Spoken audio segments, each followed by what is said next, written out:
Hello, eighth graders.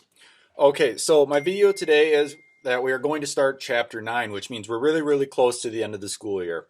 Now, before I get into anything school related and all that good stuff, I want to talk about something a little bit. Uh, I'm missing a lot of stuff from people, and this isn't me trying to, be mean or any of that stuff. I can honestly tell you that I have not taken one single point off the entire fourth quarter for anybody having their stuff be late. Now, I might have taken points off because you didn't do the best job in the world or because you didn't take your time or something like that, but I have not deducted any points for anybody being late. So don't think that if you have not turned something in that you don't want to because I'm just going to take points off anyways. That's not true. I understand everybody's life is really difficult during this time. Okay, hopefully it's starting to get a little better now that the weather's getting better. Some restrictions are lifted a little bit. We're still obviously all home, but I want your stuff turned in so I can give you that grade and get you to the end of eighth grade. Okay, if your stuff doesn't get turned in, I have to put an incomplete or a 0 in at the end of the year, and it's going to bring your grade way down.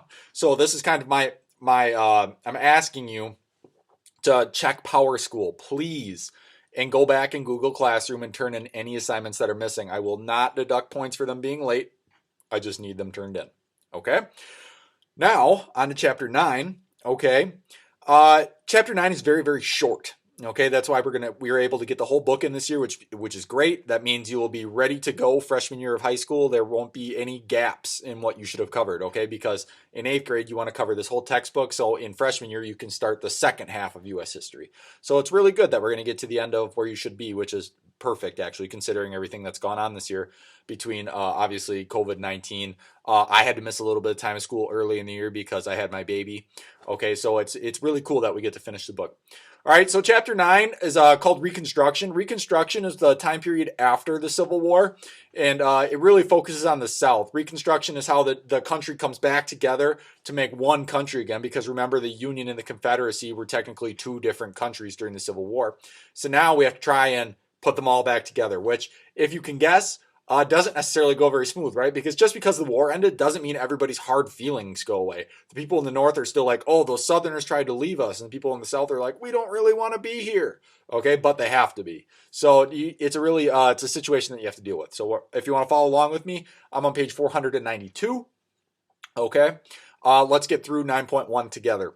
All right, the effects of the Civil War, obviously there are effects on both the North and the South. So even though the North won, it's not like they got off free. Okay, the North lost more soldiers than the South, and that's obviously because they have more people fighting for them. Okay, but the South did lose a tremendous amount of soldiers as well. So that's something that needs to be kept in mind. Both economies were affected. Okay, the South was affected far, far, far worse, but both economies were affected. Okay, for example, in the North, as soon as the war ended, up to 800,000 soldiers that were fighting in the military for the Union, okay, came back to the North, and then they needed jobs. Okay, so all those people are out of jobs at the moment.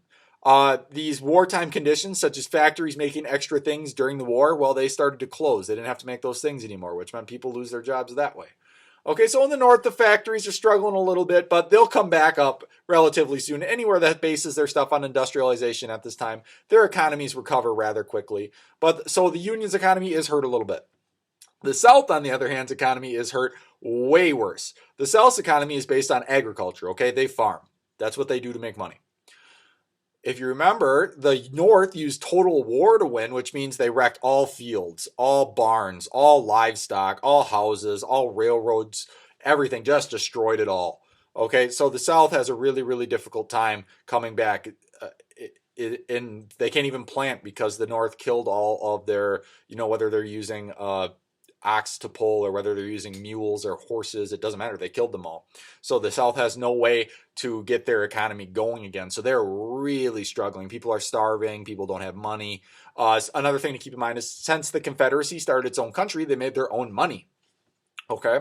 Well, now any of that money that was made by the Confederacy is worthless because the Confederacy doesn't exist anymore. So anybody who loaned the Confederacy money or traded their United States dollar in for Confederacy dollars now has nothing because it's worth 0. Okay. So the South is struggling after the Civil War. So that's something to keep in mind. Okay. Because that kind of impacts their attitudes. Okay. On to kind of social problems in the South. As far as social problems, it's there's a whole new class of people that he introduced. Remember, Lincoln freed all slaves in the South in any part of the Confederacy that was not a state of the Union. So any state that was part of the Confederacy, all slaves are free. So that is an entire new class of people that are now free to do, technically whatever they want. But at this time, we know African Americans can't vote or do certain things like that. But they can now get jobs, they can own property, they can do all that stuff. Okay, so that's a whole new class of people that have to try and fit into the South now. That also makes it very difficult. Okay. Now, when you're trying to put these two, the Union and Confederacy, back together, obviously it's a plan. It can't just go back to the way it was. That doesn't happen, right? Think if you have, and this is on a much smaller scale, okay? But think if you have a fight with your best friend. Most of the time, you can't just stop being mad at each other like that and go back to normal, right? There's usually some kind of buffer period where you talk to each other a little bit and try and get comfortable again, and all that good stuff that goes with life. Okay, well, this is that way on a much deeper level. Okay, so they try to come up with a plan to make it as smooth as possible. Lincoln comes up with what he calls the 10% plan. Okay, and basically at this time, any state that was part of the Confederacy does not have representatives in the United States government. The United States government, like Congress and the House of, Congress, which is made up of the Senate and the House of Representatives who make the laws, okay, they don't have any representatives there because the North says you have to earn your right to be able to participate in the government, okay, because you technically broke away and we're kind of punishing you. So Lincoln's 10% plan says this: if you get 10% of the people who vote in your state, which at this time will be white males, right? So 10% of the white males to pledge allegiance to the United States, which means that they're technically, all you have to do is say that I'm pretty much proud to be part of the United States. Okay, you have to pledge your allegiance. Okay, if you could get 10% of your voting citizens to do that, which are white males, and you make all slavery illegal, which they have to, okay, then you can be part of the United States government. Okay, but Lincoln also says that he has two more rules. We're going to pass an amnesty law. An amnesty law pretty much means forgiving. Amnesty means to forgive. Okay, so the amnesty law, he says that anybody who fought in the Confederate Army, any of that stuff, if you volunteered, it doesn't matter, we forgive you. Okay, now there was one group of people he was not willing to forgive, and that was anybody who was at the top of the Confederacy government. Okay, so the vice president of the Confederacy, the president of the Confederacy, those people he was not willing to forgive. He said, you can't be part of the United States government anymore. You're a traitor. But everybody else, we forgive you. You can be part of the government.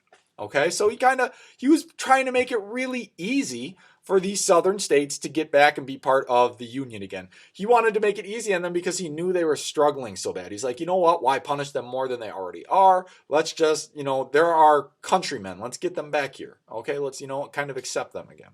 Now, lots of people did not feel this way. For example, in Congress, they had what was called the Wade-Davis bill. This is the bill that kind of opposed Lincoln. So Lincoln has his 10% plan. Congress comes up with the Wade-Davis bill. The Wade-Davis bill says that you need to have a majority of the voting citizens, white males, in the southern state pledge allegiance. Okay, so that will be 51% of the voting citizens in your state pledge allegiance to the United States.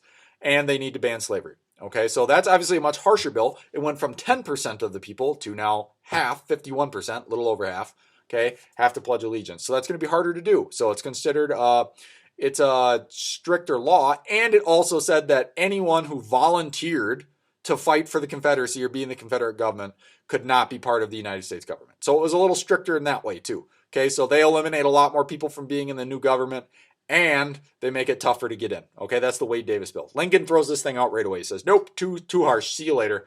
Okay, not good. So he vetoes it. Gone. All right, not happening.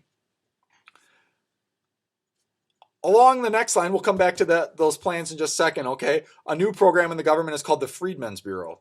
Okay, the Freedmen's Bureau, which is a new government agency set up during Reconstruction, was made to help slaves who had been set free get houses and jobs and start all the stuff. Because remember, at this time, it was when slaves were slaves, okay, it was illegal to teach them to do things like read and math and, things that are necessary in everyday life. It was illegal to teach them that stuff. So this Freedmen's Bureau was created to give them an education. Here's how you read. Here's how you do basic math. Here's how you buy a house. Here's how you own property, all that good stuff. Okay. Here's how you legally get married. Okay. Because slaves, when they were slaves, couldn't legally get married. It was kind of a unofficial thing. Okay. But now here's how to do all this stuff. So this Freedmen's Bureau is pretty much teaching these slaves who are now citizens, or at least freed, they may not be considered citizens in the southern states, but they're freed. Okay. You can own property and stuff. How to do these basic things in life. Okay. So that's what the Freedmen's Bureau does. That's an important thing. That'll probably be on your test for chapter 9. Okay. Here's where we get to the next part that I was talking about. We're going to come back to those plans. Lincoln really wanted to push his 10% plan. He wanted to make it easy on the South. Unfortunately, on page 496, we're going to read about President Lincoln being assassinated. Okay. Now, I'm sure you all have a pretty good background on this, right? It's pretty popular in American history, this kind of what happened.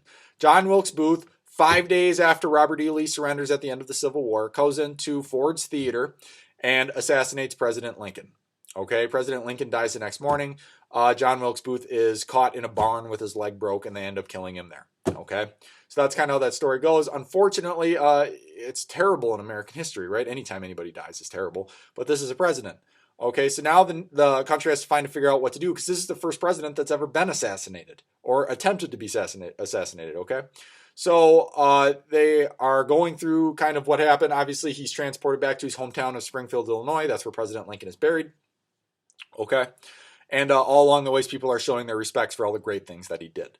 Okay, now, since we know that somebody has to be president, we can't just go without one. The vice president, okay, of the United States, who is Andrew Johnson, becomes president now. Okay, Andrew Johnson is from Tennessee. He's a Southern man.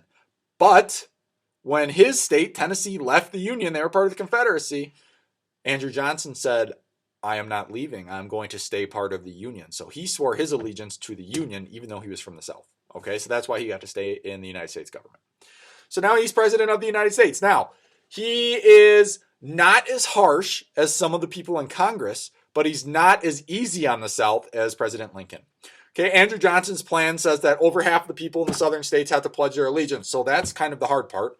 Okay, but he does not eliminate anybody from being part of the government. So even those people in the South who volunteered to be in the army or were part of the Confederate government, he says that you can be part of our government as well. So it's somewhere in between. Okay, so that's something to keep in mind. He does also say that the southern states have to ratify the 13th Amendment, which the 13th Amendment bans slavery. Okay, and the southern states actually they take this plan up pretty quick. They ratify the 13th Amendment. They give 51% of their voters to pledge allegiance. Okay, and do all those things. All right, and the reason they do this so willingly is because Andrew Johnson does let their pre-government people be in the government again. That's probably why it goes so smoothly. Okay, so that's something to keep in mind. Now, Congress is not happy about this because they say, whoa, Andrew Johnson, you're letting people that ran the Confederacy be in the United States government. This seems silly, right? They obviously do not want the same things we do. They tried to break away from us. This seems like a bad idea. However, Andrew Johnson let it go. They're now voting these people into Congress. Okay, and that sets up at the end of 9.1, which you read about, is going to be a tense situation in Congress because all of those senators do not like each other. Okay, those ones from what used to be the Confederacy and the Union don't get along very well. Okay, that pretty much brings me to the end of 9.1. If you have questions about anything that I've read about, please feel free to contact me by email or set up a time to talk one-on-one. Check your missing assignments, people. Okay, please turn those in so I can give you a grade. Nobody wants an incomplete. Nobody wants to do summer school. Okay, just turn your stuff in so I can give you a grade on it and we'll all get on with it. Okay, if you have questions, like I said, please contact me. I hope you're staying healthy. I hope you're starting to get a little better mood now that the sun's starting to come out. It's getting a little warmer. Okay, I can see it. If you have anything you need, please let me know. Have a good day.